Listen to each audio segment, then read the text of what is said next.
Sir ನಮಸ್ಕಾರ. ನಮಸ್ತೆ sir. Sir ಇವತ್ತು ಕಾರ್ಯಕ್ರಮದ ಬಗ್ಗೆ ಏನು ಹೇಳ್ತೀರಾ ಸರ್? ಸರ್ ಇವತ್ತು ಕಾರ್ಯಕ್ರಮ ಇಡೀ ದೇಶದಲ್ಲೇ ಎಲ್ಲ ಕಡೆನೂ ಕ್ರಿಸ್ಮಸ್ ಕಾರ್ಯಕ್ರಮ ಮಾಡ್ತಾ ಇದ್ದಾರೆ. ಸೊ ಅದರಿಂದ ನಾವು ಇವತ್ತು ನಮ್ಮ ಸಭೆಯಲ್ಲಿ ನಾವು ಕ್ರಿಸ್ಮಸ್ ಕಾರ್ಯಕ್ರಮ ಮಾಡಿದ್ದೀವಿ.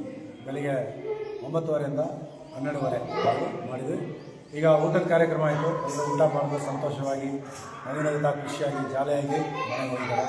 ಕ್ರಿಸ್ಮಸ್ ಹಬ್ಬ ಮಾಡಿದ್ದೀವಿ. ಸರ್ ಬೆಳಗ್ಗೆಯಿಂದ ಯಾರು ಬಂದಿದ್ರು ಸರ್ ಪ್ರಮುಖರು? ಸರ್ ಬೆಳಿಗ್ಗೆಯಿಂದ ಅಂತಂದರೆ ಇವತ್ತು ನಾವು ಯಾರೂ ಇನ್ವೈಟ್ ಮಾಡಿಲ್ಲ. ಕಾರಣ ಯಾಕೆಂದರೆ ಇದು ಚರ್ಚ್ ಕಾರ್ಯಕ್ರಮ. ಸೊ ಇವತ್ತೇನೆಂದರೆ ಸಂದೇಶ ಕೊಡುವುದು ಭಾಳ ಇಂಪಾರ್ಟೆಂಟ್. ಆ ಟೈಮಲ್ಲಿ ನಾವು ಯಾರನ್ನೂ ನಾವು ಇನ್ವೈಟ್ ಮಾಡೋಕ್ಕಾಗಲ್ಲ. ಯಾಕೆಂದರೆ ಇವತ್ತು ಸಂದೇಶ ಅಂತಂದರೆ ಕ್ರಿಸ್ತ ಜಯಂತಿ ಆಗಿರೋದ್ರಿಂದ ಆ ಯೇಸು ಕ್ರಿಸ್ತನ ಜನನ ಕುರಿತು ನಾವು ಅದನ್ನು ಕ್ಲಿಯರ್ ಆಗಿ ಜನಗಳಿಗೆ ತಿಳಿಯಪಡಿಸಬೇಕು. ಯೇಸು ಯಾಕೆ ಬಂದರು, ಏನಕ್ಕೆ ಬಂದರು, ಅವ್ರ ಉದ್ದೇಶ ಏನು ಅನ್ನೋದನ್ನ ನಾವು ಜನಗಳಿಗೆ ತಿಳಿಸಿದ್ದೀವಿ. ಅದನ್ನು ಇವತ್ತೆಲ್ಲ ಈ ಕಾರ್ಯಕ್ರಮ ಮುಗಿದಿದೆ. ನಾಳೆ ಬಂದು ನಾವು 25ನೇ ತಾರೀಕು ಬೆಳಿಗ್ಗೆ ಕೇಕ್ ಕಟ್ ಮಾಡ್ತೀವಿ. ಅವ್ರ ಜೊತೆಯಲ್ಲಿ ಸ್ಪೆಷಲಾಗಿ ಗೆಸ್ಟ್ಗಳು ಬರ್ತಾ ಇದ್ದಾರೆ.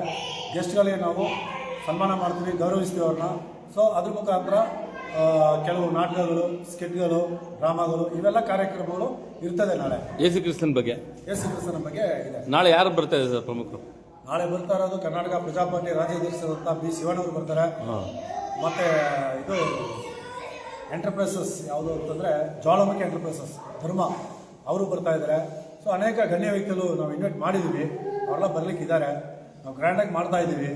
ನಮ್ಮ ಆಸೆ ಏನಂತಂದರೆ ಪ್ರತಿಯೊಬ್ಬರ ಜೀವಿತದಲ್ಲೂ ಸತ್ಯ ತಿಳ್ಕೊಳ್ಬೇಕು. ಅದೇ ನಮ್ಮ ಉದ್ದೇಶ.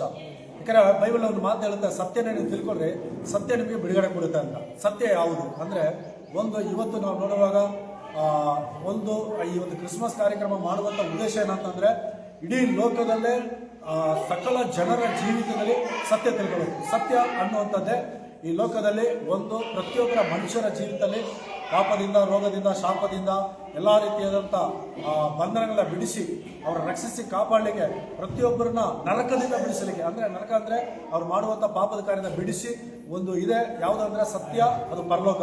ಆ ಪರಲೋಕದಲ್ಲಿ ಸೇರಿಸಲಿಕ್ಕೆ ದೇವರ ಒಂದು ಉದ್ದೇಶದಿಂದ ತಂದೆಯಾದ ದೇವರು ಒಂದು ಪ್ಲಾನ್ ಮಾಡಿ ಏನಂದರೆ ಪರಿಶುದ್ಧವಾದ ಕಣಿಕೆಯಲ್ಲಿ, ಅಂದರೆ ಪುರುಷ ಸಂಕಲ್ಪ ಇದೆ, ಒಂದು ಕಣಿಕೆಯಲ್ಲಿ ಒಂದು ದೇವರ ಆತ್ಮನ ಬಲದಿಂದ ಆ ಮಗು ಹುಟ್ಟಿ ಆ ಯೇಸು ಕ್ರಿಸ್ತನ ಈ ಲೋಕಕ್ಕೆ ಬಂದು ನಮ್ಮೆಲ್ಲರಿಗೋಸ್ಕರ ಪ್ರತಿ ಇಡೀ ಲೋಕದ ಸಕಲ ಜನರ ಪಾಪ ಪರಿಹಾರಕ್ಕೋಸ್ಕರ ತನ್ನನ್ನೇ ಬಲಿಯಾಗಿ ಒಪ್ಪಿಸಿ ತನ್ನ ಶಿಲುಬೆಯಲ್ಲಿ, ಅಂದರೆ ಆ ಶಿಲುಬೆಯಲ್ಲಿ ಅಂತಂದರೆ ಬಲಿ ಕೊಡೋದು, ಅದು ಶಿಲುಬೆಯಲ್ಲಿ ಬಲಿ. ಅದರಲ್ಲಿ ಏನಕ್ಕೆ ಬಲಿ ಕೊಡ್ತಾರೆ ಅಂದರೆ ಪಾಪ ಪರಿಹಾರಕ್ಕೋಸ್ಕರ. ಸೊ ಆ ಶಿಲುಬೆಯಲ್ಲಿ ಯೇಸು ಕ್ರಿಸ್ತ ನಮಗಾಗಿ ಪಾಪ ಬಲಿಯಾಗಿ ಶಿಲುಬೆಯಲ್ಲಿ ತನ್ನ ಮರಣವನ್ನು ಕೊಟ್ಟಿದ್ದಾರೆ.